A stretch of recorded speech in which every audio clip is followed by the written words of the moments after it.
Patrón Perfectionists. Patrón Perfectionists. Patrón Perfectionists.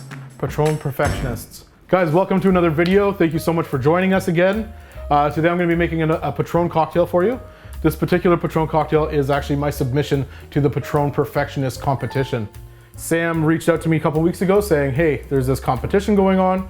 As your boss / manager, I'm forcing you to enter it. I was like, well, Sam, you're the boss. So for you, I'll do this because you're my boss. But I'm really thankful that I did. It was so much fun. Over the past few weeks, the cocktail has kind of morphed and changed and taken different forms, and to the point where I feel like this is perfection. It plays with different senses. It hits different notes. There's a bit of depth and flavor, which you're gonna kind of experience as I go through the making of it.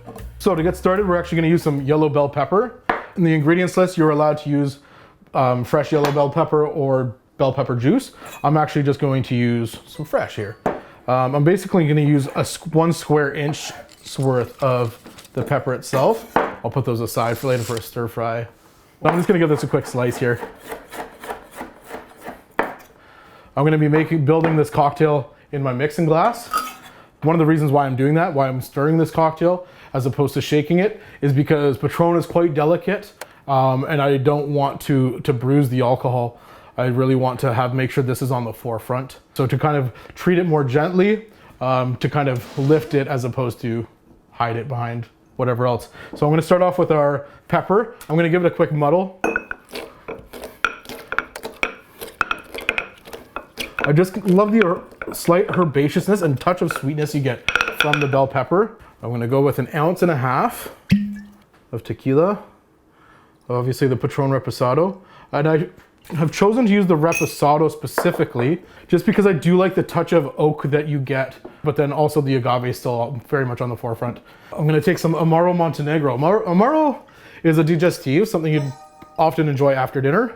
It's often used in cocktails like paper planes. This particular Amaro, the Montenegro, has a lot of citrus notes, a little bit of caramel, cinnamon, cardamom. It's really, really pleasant, served on ice with like an orange or lemon twist. Really, really nice. But today I'm gonna be using 1/2 ounce of that. I've got some maple syrup here. This is a bit of a Canadian touch to my kind of international cocktail, if you will. So I'm just gonna be using a bar spoon. I've got some fresh squeezed orange juice. I just juiced this prior to the video. We're gonna use 1 ounce. Here I've got some steeped cold jasmine tea. Just love the slightly floral note of the jasmine tea and the touch of bitterness that you get from the green tea base. And today we're gonna be using 3 dashes of Peychaud bitters. Let's add some ice for the stir. Now we're gonna give this a good stir.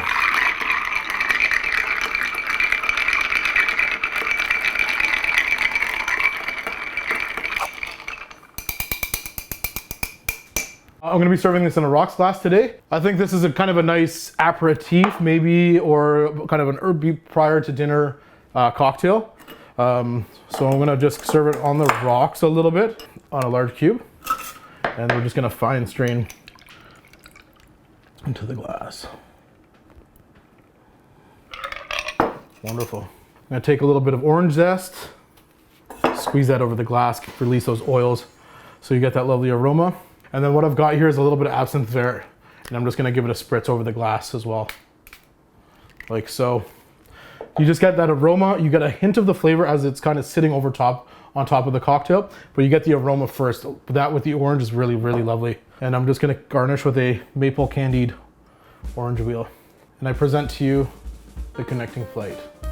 Using a premium product like the Patrón Reposado is just so easy to work with. It's delicate and robust at the same time, which is really interesting. And part of the inspiration for this cocktail is just my Swiss Canadian heritage. Using the maple syrup, obviously very Canadian, and then a touch of absinthe, which actually originated in Switzerland.